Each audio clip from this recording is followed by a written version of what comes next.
In the movie The Void, a small-town sheriff and his team find themselves trapped in a hospital surrounded by a group of mysterious hooded figures.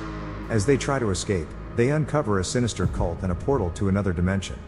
While the movie is a thrilling horror experience, it also offers some valuable moral lessons. From an old farmhouse with a black triangle on its door comes out James, running as if his life depended on it. A woman comes out as well, but before she can get away, she's shot and lit on fire by Vincent and Simon. Once the woman is dead, they leave to look for James, unaware that a hooded man is watching from afar. Meanwhile, Deputy Sheriff Daniel is doing his rounds when he notices James bleeding on the road. Wasting no time, he takes James to the local hospital, which has been largely abandoned after a fire some time ago. This is also where James' ex-wife Allison works, and James hasn't seen her since they broke up after they lost a baby. James is taken care of by Dr. Richard with nurses Allison and Beverly, while Daniel makes small talk with pregnant teen Maggie and her grandfather Ben, who are waiting for Maggie's slight pain to become actual contractions in order to be checked in. In another room, patient Cliff is being watched by Kim, who is still an intern. Hearing some commotion, Daniel goes to check on James, who ends up being sedated because he refuses to cooperate. Now they can only wait for him to wake up, so Daniel takes the chance to try to catch up with Allison, but things are still awkward. Richard asks Daniel to be more patient and understanding with Allison because losing a child is extremely hard. He knows because he's still not over the loss of his own daughter. Moments later, Daniel's walking down the hallway when he suddenly finds Beverly murdering Cliff with a pair of scissors. Her own face is flayed of skin, and when she tries to come after Daniel, he shoots her in self-defense and kills her. While Richard and the nurses come to see what happened, Daniel runs to the bathroom to throw up. Then, he tries to wash his hands, only for sudden dizziness to make him pass out. Daniel sees visions of a cloudy sky over a black desert before Richard and Allison find him and wake him up. They tell him he should rest, but Daniel wants to keep an eye on this mess, especially when he hears another cop has come by because he had been assigned to James' case. State Trooper Mitchell has been sent over because he found the farmhouse full of bodies, and James could possibly be behind it, especially since he has a history of dealing with illegal substances, and Allison confirms that the blood they found on him isn't his. Mitchell has handcuffed James to the bed for now, and he asks Daniel for his gun to keep as evidence. Afterward, Daniel goes to the reception to call the deaf in, but the phone isn't working, so he goes outside to his car. Unfortunately, the car radio isn't working either, and while Daniel tries to think of what to do, he notices a hooded man standing nearby. Daniel tries to approach him to know what's going on, only to get attacked by the guy. In fact, he gets stabbed, but Daniel manages to push the person off before it goes too deep. At that moment, more people show up, all wearing the same white uniform with a black triangle on their hoods. Thus Daniel runs back into the hospital where he passes out while the others look at his wound. This time, Daniel dreams of a body in the morgue and a man standing against a triangle of light before waking up and finding the building surrounded by the hooded people, who won't move. The group begins discussing their options when suddenly they hear James screaming. Once they get to his room, they're shocked to find Beverly has become a huge nasty creature that won't react to Mitchell's shots. Daniel jumps in to break the bed and free James before closing the door to trap the monster inside. Scared and worried, Daniel runs to grab the emergency axe while telling everyone they should leave, but they don't think it's a good idea because of all the hooded people outside. At that moment, more shots can be heard. It's Vincent and Simon, who enter the hospital after defending themselves from a couple of hoods. Vincent immediately points his weapon at James, who takes a knife to grab Maggie and use her as a shield. Richard tries to talk to James gently, intending to calm him down, but James reacts by stabbing him. While Ben takes advantage of the distraction to knock James out, the monster that used to be Beverly appears and takes Mitchell's body away. Axe in hand, Daniel goes after them and finds the monster putting its tentacles inside the cop, only to drop him when it sees Vincent and Simon coming too. Vincent shoots the monster, then together with Simon he ends it with multiple axe hits. Daniel runs back to the lobby, where Richard's body is missing and James has been handcuffed to the wall, and he tells everyone to hide while Vincent comes over as well, demanding for James to be handed to him. Worried about what they may do to James, Daniel turns him down and tries to team up with them in order to leave, but Vincent punches him before explaining that the last time they trusted someone, they hurt Simon so badly that now the boy can't speak. Vincent pushes Allison away too, and this time Simon cuts in, thinking Vincent is taking it too far, especially when he mentions the option of burning the place down. Daniel and Allison manage to convince Vincent they don't know what the heck is going on and they're just innocent bystanders. Thus the next order of business is lighting Mitchell's body on fire and tossing him outside to stop him from becoming a monster too. Afterward, another argument begins about what to do next, especially when Maggie begins having abdominal pain, which is a bad sign and could require a C-section in a hospital without the right equipment. Allison needs to go to the med supply room to collect what she needs to help Maggie give birth, but Daniel doesn't want her to go alone, so first, he needs to get armed again. He manages to convince Vincent and Simon to cover him while he goes to his car to retrieve his weapon and ammunition by promising to share everything with them, and they get surprised when they go out and don't see the hooded people anywhere. Kim and Allison take Maggie and Ben to another room so the girl can be more comfortable, but the pain is getting worse, causing Allison to break his promise to Daniel of waiting for him and go to the supply room alone, not noticing the mysterious presence that follows her. Outside, the trio manages to get what they needed just before the hooded people show up again. After killing the one that attacks them, they go back to the hospital, where Daniel gets furious when he learns Allison left for the supply room alone. Vincent accepts to go with Daniel to look for her while he explains that the weird hooded people killed Simon's family and he had barely managed to get the boy out of his house alive. After picking up Mitchell's gun, they make it to the supply room and fill a bag with as many things as they can, but they don't see Allison anywhere. They should get back now, but Daniel hears a weird noise. It's a phone ringing, coming from Richard's office. While Vincent opens a box to find pictures and a book that indicate the hooded people are a cult that sacrifices humans, Daniel picks up the phone. The call is coming from the morgue and Richard is the one calling, confirming he's the leader of the cult. He swears his intentions are altruistic and he's doing what is right to make up for his daughter's death. Also, he mentions he's going to help Allison before hanging up.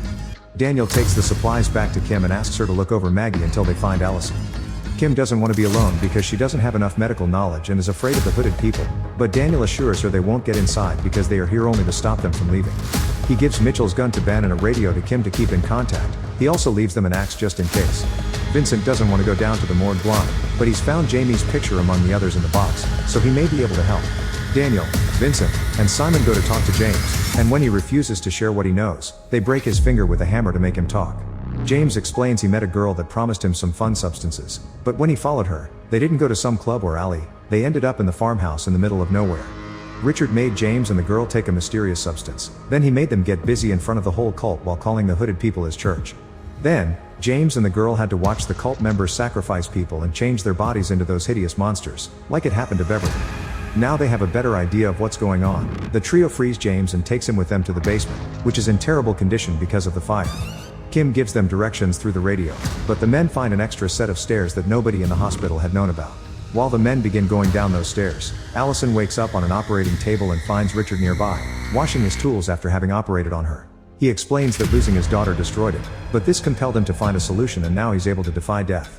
When Richard finally turns around, Allison notices his face has been flayed off as she hears him say that during his first try at the ritual, he made mistakes that caused the fire at the hospital, but this time he's been successful.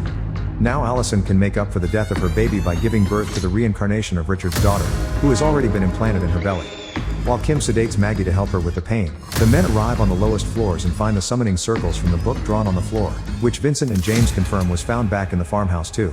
They also find a door with a black triangle on it that makes Daniel have those weird visions again, this time including the memory of the day Allison lost their baby and a monstrous face.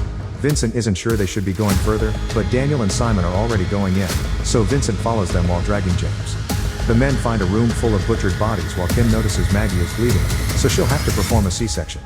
She has no experience with this and having to act by just following a book's instructions makes her hesitate, causing Ben to get mad at her for not being of help. While they argue, Maggie suddenly stands up and kills Ben before expressing how happy she is to carry Richard's baby. The hooded people begin showing inside the hospital to take Maggie to the next ritual, and Kim runs away to find a place to hide. In the basement, Vincent gets violent because of the ritual magic getting into his head, but Daniel manages to calm him down. Suddenly the bodies begin moving and kill James. Daniel and Simon do their best to defend themselves while a hypnotized Vincent follows the figure of a woman he sees at the back of the room. During the struggle against the bodies, Simon and Vincent get separated, and Simon runs down a corridor only to suddenly find himself in Vincent's house.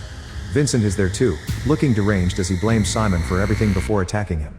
Simon pushes him back by attacking him with a flare, which breaks the illusion and makes Vincent see reason, getting an apology out of him. Meanwhile Daniel finally finds Allison, but at first, he sees an illusion as well. The room is pristine and Allison is normally pregnant.